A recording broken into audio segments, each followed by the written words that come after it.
Bilangan pasal 24 ayat 1 sampai 25.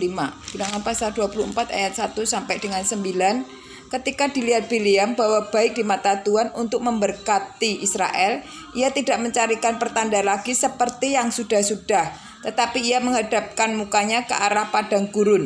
Ketika Bileam memandang ke depan dan melihat orang Israel berkemah menurut suku mereka, maka roh Allah menghinggapi dia. Lalu diucapkannya lah sajaknya, katanya, tutur kata Bileam bin Beor, tutur kata orang yang terbuka matanya, tutur kata orang yang mendengar firman Tuhan, yang melihat penglihatan dari Yang Maha Kuasa sambil rebah, namun dengan mata tersingkap.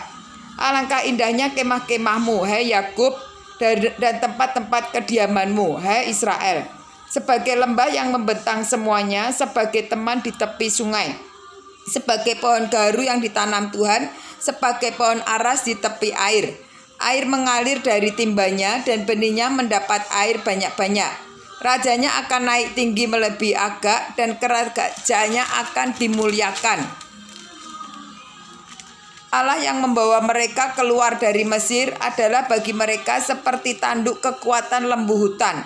Bangsa-bangsa yang menjadi lawannya akan ditelannya habis, dan tulang-tulang mereka akan dihancurkannya, dan akan ditembaknya tembus dengan panah-panahnya. Ia meniarap dan merebahkan diri sebagai singa jantan dan sebagai singa betina. Siapakah yang berani membangunkannya? Diberkatilah orang yang memberkati engkau, dan terkutuklah orang yang mengutuk engkau. Bilangan pasal 24 ayat 10 sampai 25. Nubuat Bileam. Lalu bangkitlah Amalah Barat terhadap Bileam, dan dengan meremas-remas jarinya berkatalah ia kepada Bileam, untuk menyerapah musuhku aku memanggil engkau, tetapi sebaliknya sampai 3 kali engkau memberkati mereka. Oleh sebab itu nyalah engkau ke tempat kediamanmu. Aku telah berkata kepadamu, aku telah bermaksud memberi banyak upah kepadamu, tetapi Tuhan telah mencegah engkau memperolehnya. Tetapi berkatalah Bileam kepada Balak, bukankah telah kukatakan juga kepada utusan-utusan yang kau kirim kepadaku, sekalipun Balak memberikan kepadaku emas dan perak istana penuh, aku tidak akan sanggup melanggar titah Tuhan dengan berbuat baik atau jahat atas kemauanku sendiri. Apa yang akan difirmankan Tuhan, itulah yang akan kukatakan. Dan sekarang aku ini sudah hendak pergi kepada bangsaku. Marilah kuberitahukan kepadaku apa yang akan dilakukan bangsa itu kepada bangsamu di kemudian hari. Lalu diucapkannya lah sanjaknya, katanya, tutur kata Bileam bin Beor, tutur kata orang yang terbuka matanya, tutur kata orang yang mendengar firman Allah dan yang beroleh pengenalan akan Yang Maha Tinggi, yang melihat penglihatan dari Yang Maha Kuasa, sambil rebah namun dengan mata tersingkap. Aku melihat dia, tetapi bukan sekarang. Aku memandang dia, tetapi bukan dari dekat.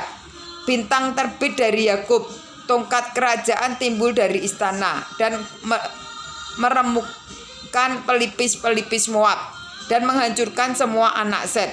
Maka Edom akan menjadi tanah pendudukan, dan Zair akan menjadi tanah pendudukan musuh-musuhnya itu. Tetapi Israel akan melakukan perbuatan-perbuatan yang gagah perkasa, dan dari Yakub akan timbul seorang penguasa yang akan membinasakan orang-orang yang melarikan diri dari kota.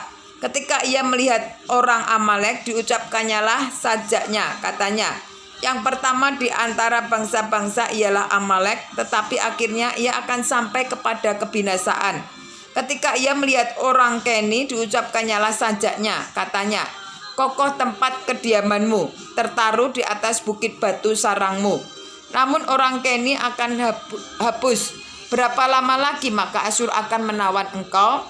Diucapkannya lah juga sanjaknya, katanya, celaka. Siapakah yang akan hidup apabila Allah melakukan hal itu? Tetapi kapal-kapal akan datang dari pantai orang Kitim. Mereka akan menindas Asyur dan menindas Heber. Lalu ia pun juga akan sampai kepada kebinasaan. Lalu bersiaplah Bileam dan pulang ke tempat kediamannya, dan Balak pun pergilah juga.